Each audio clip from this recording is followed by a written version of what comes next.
The court system is our last non-violent means of recourse. Yes.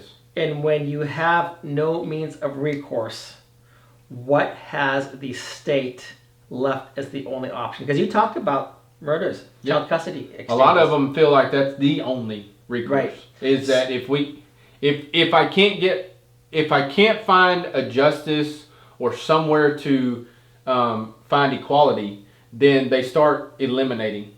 Right. And the worst part about this is that whenever we start seeing the fathers that are doing any type of elimination or a part of this, is that they're also taking themselves.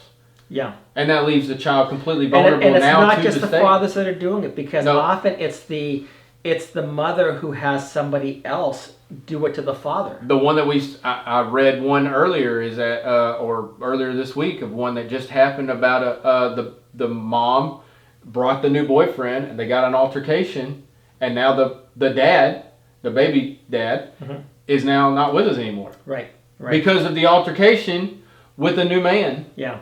That's in this child's life at a child custody exchange. And in Lubbock last year, this happened with Chad Reed. I don't know if you saw this. Very much. He was going to pick up his son, as he was supposed to do, and Kyle Carruth. That's right. Shot and killed him. And the jury looked and said, oh, there's nothing wrong with this. He was defending his property. It was complete crap and nonsense. Well, and that's the biggest thing about that, and you bring up that case is that he was there to pick up his child at the time designated to pick up his child. The child wasn't there, which I've had this experience before. Child's not there on time. It frustrates you because you don't get the amount of time that you should as a parent of equal time. Yeah. Then the child's not there. They're not telling you where the child's at. Right. And that's all he wanted. Get my child here. I want to leave. We're done. Right. And the mom's constantly giving excuse after excuse after excuse. And then now this man believes, well, now I need to get involved.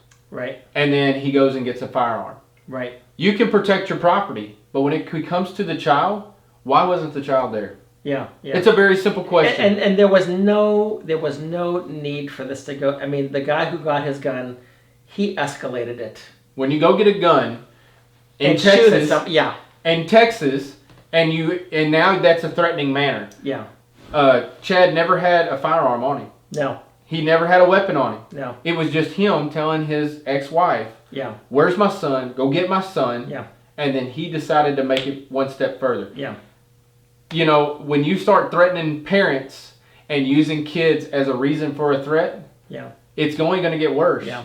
And you know, there's the what many people have said is that when this thing about exclusive, yes, and the termination of a parental right, that is what they call the civil death penalty. Oh yeah. I forget exactly how they phrase it, but it's a death penalty to a relationship. Yep. And it's nothing that no parent should have to hear, oh, you know what, your kid will come back to you when you're 18 or something like that. That's not guaranteed. It's not known. It's abusive and everything else.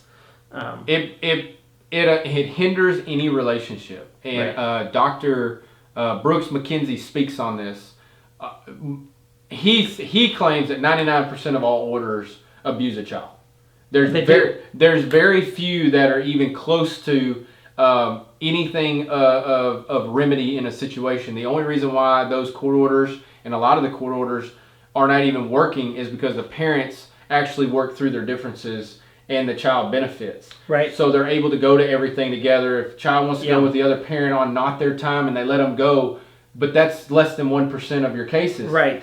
And it's a completely disregarding the family court. And that's where it is. So what did we need the court for if we could do this ourselves? Yeah. And that's the beauty of it is whenever I see I have a friend in the same town close to me, and her husband gone for a time period, whatever, or her ex-husband gone for a time period, but when he comes back, whatever the kids want to do. Yeah. They want to stay with him, they stay with him. They want to stay with her, they stay with her. They don't argue about that. Yeah. He doesn't argue about time. He calls them every night. He's involved with what he needs to do. He had some growing up to do, but he did it on the good part for the kids. Yeah. And now the kids are the ones who make that decision, and they Yeah. have a healthy relationship with both parents. Yeah. But when you start handcuffing one side, and you say basically, like you said, here's the line, she or he, whatever the child, they'll never cross it. Yeah. Because I won't let them. Yeah. That's a whole different story than having an open door policy. Yeah. And you see the videos online where a car pulls up and you hear the mom or you hear the dad talking about it, said, our son or our daughter wanted to go see the other parent. Why not? Yeah. What does it matter? And so, you know, even 50-50, I mean, I've argued, as you've heard me, I've argued many times for 100-100. Both parents together, ideally in the same household. I understand that's not always... That's the best. That is the best. But even if there is a divorce situation, I've said, okay, you know what? 50-50 should be the starting point. And I mean, I would say both parents should be able to go to the same event together, because even though they're not married, the kids still need to see them together, in my opinion. I'd rather see 60-60, 70-70. I agree 100%. In fact, bringing it back to the licensed professional counselor, when I sat down with her after one of the sessions, my exact words to her is I would rather us be able to get along and we could sit next to each other than one person in the rafters and the other one on the front row, or one person in the very back, and they don't have to go look. And she actually sat there in front of the judge and stated he is delusional. He stated that he wanted them to sit together, and just who does that?